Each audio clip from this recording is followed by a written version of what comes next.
So our next speaker is Dr. Kirsten Koehler. She's an associate professor at the Johns Hopkins Bloomberg School of Public Health.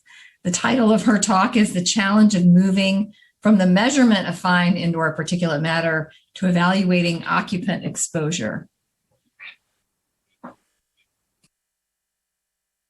Thanks, Elizabeth. Thank you for having me here today, and excited to have the opportunity to talk about the challenge of moving from measurements of particulate matter to evaluating individual exposure. I want to start by thinking about this within the context of the environmental health paradigm, in which we have a contaminant released from some source. It may be transported or transformed in the ambient environment, and then once it comes in contact with an individual, you have a potential for an exposure to occur. This exposure can happen at the individual, community, or population level, and then upon being brought inside the body can lead to a dose, ultimately altered structure and function and adverse health outcomes. For particulate matter, because the relationship between exposure and dose is a strong function of particle size, this deserves more careful consideration. Dose is not as easy for biomarker indicators for PM, where there's not some magic bullet we can measure in urine that tells us everything about PM exposure. So for PM exposure, we might want to expand this to think about a few more steps along the way. We start again with our emission and transformation in the environment, leading to some distribution of air pollution exposures across a city. As a person is there and breathing, a fraction of those particles will be brought inside the body. And a fraction of those particles would actually deposit in the different regions of the respiratory tract, leading to a dose and ultimately a health effect. Let's think a little bit more about each of these steps. In the United States, emissions are regulated for some industries and sources. However, many factors can impact the relationship between emissions and ambient concentrations, even close to sources. So let's move on to thinking more about exposure. Starting by, what do we even mean by exposure? People use this word to mean lots of different things. And often what we are talking about is an ecological estimate, in which we're doing exposure assessment for groups of people based on some common location, activity, or source. And this is going to be most useful when we're trying to assign exposures for large groups of people, in which for PM 2.5 exposures, we might rely on the National Ambient Air Quality Monitoring Network, in which we have lots of monitors around the entire country. This would give us an estimate of exposures for people, and we might do something simple like just saying, what's the exposure or the concentration at the nearest monitor to your home? If we have more detailed information, maybe we could try to interpolate across a city and have a better estimate of what the exposure is at an individual's residence using something like a low-cost sensor network, which I'm showing the data for here. But in most cities, we don't have that density of networks yet, and so we must rely on the National Ambient Air Quality Monitoring. Each state has and so this in monitors in different cities. I'm showing an example here of Philadelphia and Atlanta, both with a metropolitan population of about 6 million people, and you can see the differences in the density of the monitoring network. However, it's important to still note that even in Philadelphia, where we have more monitors, there are still going to be large numbers of people who are quite far from their nearest source. The scale bar there is 4 miles, so many people could be quite a distance from their nearest monitor. And this can be really important because of the potential for large-scale changes close to sources. This is an example showing data around a freeway, in which we can look at a couple different particle metrics as well as carbon monoxide, and this is relative to the peak exposures right at the highway. Upwind of the highway on the x-axis starting from the left, we have the kind of background conditions, and then see this huge spike at the highway, which trails down to about the same concentrations as upwind over a distance of about 300 meters. So we expect that there are these large spatial gradients and concentrations. And this provides an opportunity to think more about how low-cost sensor networks could help us understand this variability. We'll hear more about this thing in the next talk. But Even if we could do a perfect job of estimating exposures outside the home, which is what we've talked about a lot, is that when we're thinking about exposure for individuals, we're really talking about ambient exposures. We're missing all of these important indoor sources, like cooking, smoking, maybe burning candles, or cleaning. And that is important to thinking about an individual's exposure. So even if we can account for indoor monitoring, we might still be missing some of the other sources. In such a case, personal sampling is often considered a gold standard, in which we'd actually maybe have somebody carry a backpack containing air sampling equipment using small battery-powered personal sampling pumps or passive technologies to measure exposures on an individual. This would allow us to pick up additional sources and locations where people travel, maybe what their exposures are in a vehicle, at a restaurant, maybe when they're at work. And if we could actually pair those measurements with something like a GPS, and we have high enough temporal resolution of our air pollution measurements, we could actually attribute those exposures to the different microenvironments in which people spend time. As we're doing this exposure assessment, we also need to be thinking carefully about the timescales of exposures.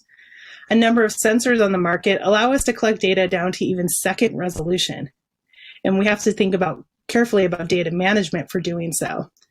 But regulations exist on hours, sometimes 8 hours, daily and annual basis, based on the epidemiologic evidence for the relationships between those different timescales of exposure and health. When we're doing our exposure assessment, we should be thinking carefully about our health impact and whether an acute or a chronic exposure is more important. Also, the time between the exposure itself and the onset of the health outcome is also important and is not always the same between different studies, making it challenging to compare results. Finally, our ability to even estimate these different timescales of exposure really depends on our approach. It's unlikely that anytime soon we'll be asking people to carry air quality monitoring equipment with them around for an entire year, so ecological approaches may actually be our only option. But what kind of data can we get if we can do personal monitoring? This is an example from one participant in a study that was conducted in Fort Collins, Colorado. In this example, we can see one person's day where we have PM 2.5 exposures in blue and black carbon exposures in black. Black carbon is a subset of the PM 2.5 that is light absorbing and is commonly associated with traffic-related air pollution. On the top panel, we have the time series for the individual, and the colored shaded regions indicate the different microenvironments. So the person starts out overnight with relatively low exposures. When they wake up in the morning and start moving around, we see this increase in PM 2.5 in particular. They drive to work, exposures relatively low at work, drove to a restaurant around lunchtime, went back to work, and in the evening took a walk in a natural area. In the map below, you can see the approximate locations of this person's home and workplace, and you also can see by the height of the bars that there are not a consistent association between the black carbon and the PM 2.5 concentrations. Around large intersections, there can often be these large increases in black carbon concentrations that really aren't accompanied by increases in PM 2.5 overall. In the green shaded region in the lower right portion of the map, you can see where this person went for a walk in a natural area, and the PM 2.5 exposures were sometimes a little higher, likely from particulate matter being kicked up on unpaved walk paths, but black carbon concentrations being very low in this area where cars are not allowed. We then asked 44 healthy adult participants to complete this type of monitoring in Fort Collins. Each person completed about 8 non-consecutive days. And on the panel on the right, I have the 8 or all the repeated measures for each individual going up on the y-axis and their daily average PM 2.5 exposure on the x-axis. Please note here that the PM 2.5 concentration is on a log scale here. The shading between some of the points simply allows you to better be able to visualize the exposures for individuals. The first thing to note here is that the exposures between different days for individuals often span an order of magnitude or more difference from one day to the next, even though many people will probably say they do about the same thing every day. In the panel on the right, I'm showing the cumulative PM2.5 exposure, where the participants have been ordered by their overall cumulative PM2.5 exposure averaged over all of their replicate sampling days. Looking at this, we can see large variability from the lowest cumulative exposures to the highest cumulative exposures, as well as variable proportions from these different microenvironments of home, work, transit, eatery, and everything else people do. Cumulative exposure is an interesting way to look at it here because it reflects the fact that people don't spend the same amount of time in each of these microenvironments. If we look at one person, for example, in the inset, we can see that there is large day-to-day variability. And that's true in large part due to variability in the home microenvironment, but also things like visiting an eatery, shown in the blue, can have a large contribution to cumulative PM2.5 exposures on days that they're visited, even though the amount of time spent in that microenvironment can be quite small. In the study in Fort Collins, we didn't measure home exposures. So this study gives us an opportunity to compare home, ambient, and personal exposures. In this study, we looked at about 50 asthmatic kids in Baltimore, Maryland, some part of the ongoing work being done with Meredith McCormick. And we had these children carry a backpack with air sampling equipment with them on 4 consecutive school days. So the first thing to note here is that the blue bars represent the home exposures and the yellow is the ambient, and that the blue bars are often higher and sometimes dramatically higher than the ambient concentrations, which tend to be around 10 micrograms per cubic meter or less. The individual circles show the daily concentrations from the personal exposures. And what we can see from this preliminary analysis is that for some children, their exposure estimates, whether you consider their ambient exposure, their home, or their personal exposures, were relatively similar. But for other children, their home exposures greatly exceeded the ambient exposure estimate, and for their personal exposures were even higher on some sampling days. To this point, I've talked about PM2.5, but there are other metrics that we could use. And this can help us understand that not all particle sizes penetrate to the respiratory tract. Here, the image is showing the respiratory tract broken up into 3 different regions, kind of the inhalable part, what can make it past your nose and mouth, down into your thoracic region, and finally the respirable region of the deep lung. The plot here has particle diameter on the x-axis, again on a log scale, and the penetration efficiency on the y-axis as a %. The inhalable fraction, those particles that can make it into your nose and your mouth, are shown in the orange line, where about 100% of particles smaller than a micron are able to penetrate, and that tails to about 50% of particles at 100 microns. So everything below this line is considered inhalable. And this exposure could be estimated using something like an inhalable sampler, like an IOM, commonly used in occupational settings. Now, a portion of those particles, particularly the large ones, burn from your head airways down into your trachea. And so we find that only about 50% of particles at 10 microns are able to make it to the thoracic region. And this can be measured, of course, in the ambient environment with our regulatory monitoring network, as well as using different types of personal monitors like the example I've shown here. Finally, for the respirable fraction, we have about 50% of particles 4 microns or smaller being able to penetrate into the deep lungs. And a respirable cyclone sampler is one example of the way we could estimate this exposure, again, common in the occupational setting.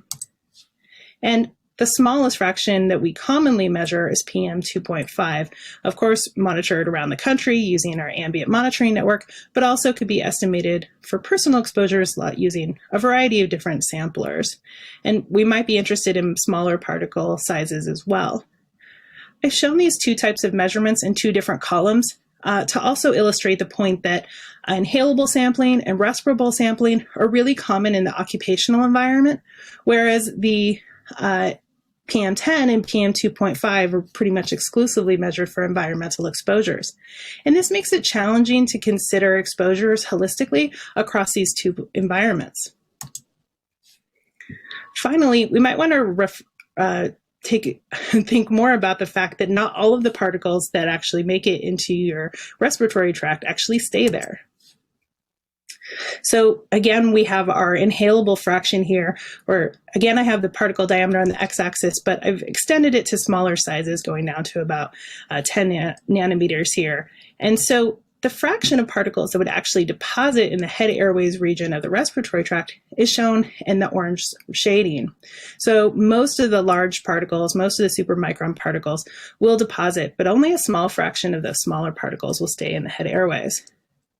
The particles that don't deposit there would then travel into the tracheobronchial region, where only up to maybe 20% or so of particles actually deposit in this region as a function of particle size. Finally, as we move into the deep lung, a larger fraction of those very smallest particles will deposit into the respirable region, but still we notice this pronounced minima. And if we add up the deposition in head airways, tracheobronchial, and alveolar regions, we can get the total deposition as a function of particle size. We see that almost all of the large particles are deposited, and a large proportion of the very small particles also deposit, but there's this very pronounced minima in the deposition around a couple hundred nanometers. If we think about a common size distribution from a combustion mode aerosol, we would find that the peak in that distribution tends to overlap with this minima in the deposition. And fortunately for us, that means that actually a large proportion of those particles would be exhaled and not contribute to the dose. We thought it might be interesting to try to develop a sampler that helped us understand this and not collect particles that were actually going to be exhaled. So again, here we have the inhalable fraction and the total deposition in the entire respiratory tract. And we designed a sampler that uses a piece of foam to actually act as an inefficient filter, but it's inefficient in such a way that it just captures the fraction of particles that deposit in the respiratory tract. So that's shown by the green line here, and experimental data validating our model in the different symbols. This piece of foam is not dissimilar from the type of foam that you might be sitting on in your chair cushion. And it's about 8 centimeters in diameter, or in length, and less than a centimeter in diameter. And you can just place it inside a piece of tubing to allow for sampling. You might be thinking, why on earth would we use foam to try to measure PM exposures? And if you think about a human lung cast and zoom in on the alveoli, you can see this open cell irregular structure. And if you look at polyurethane foam and zoom in on its structure, it looks quite similar. And thus, the mechanisms by which particles move and are lost through these different twists and turns of both systems are similar, and we were able to engineer a piece of foam that approximated that total deposition pattern. We tested this new sampler out in a cohort of stainless steel welders. We asked these welders to wear 2 different samplers, one an inhalable sampler common for occupational sampling, and our new foam-based sampler. We also asked them to complete some questionnaires and collected pre- and post-shift urine samples to look at estimates of dose. We asked the participants to do the sampling on 2 non-consecutive Mondays. In this study, we were particularly interested in exposures to nickel and chromium, 2 exposures that are common among stainless steel welders, have important health consequences, and have relatively short half-lives in the body, and such we would expect to see changes in dose over short-term changes in exposure. When we looked at our models, what we found is that if we looked at the urinary concentrations of chromium and nickel after accounting for creatinine, cotinine, and whether a person welded in the previous 24 hours, there was no association between the inhalable fraction of chromium and nickel and the urinary estimates of dose. But if we looked at the lung deposited fraction, we saw a statistically significant association between the lung deposited chromium or nickel and the urinary biomarkers. So hopefully this presentation has helped you think more about the complexities of going from PM measurements to exposure, the fact that exposure can mean many things, from your nearest monitor to an estimated ambient concentration at your address, in-home, personal, or even microenvironment exposures, having the potential to characterize over large scales of time, from capturing short-term events like a cooking event over several minutes up to annual averages. And for PM, we might want to think carefully about the metric of exposure that we use, from not just PM10 and PM2.5, but thinking more about lung deposit or the ultrafine particles that deposit at higher fractions. I'd like to conclude by thanking a large number of people who have contributed to the work I've shown today, and thank you for your attention. Thank you very much, Dr. Koehler. That was terrific.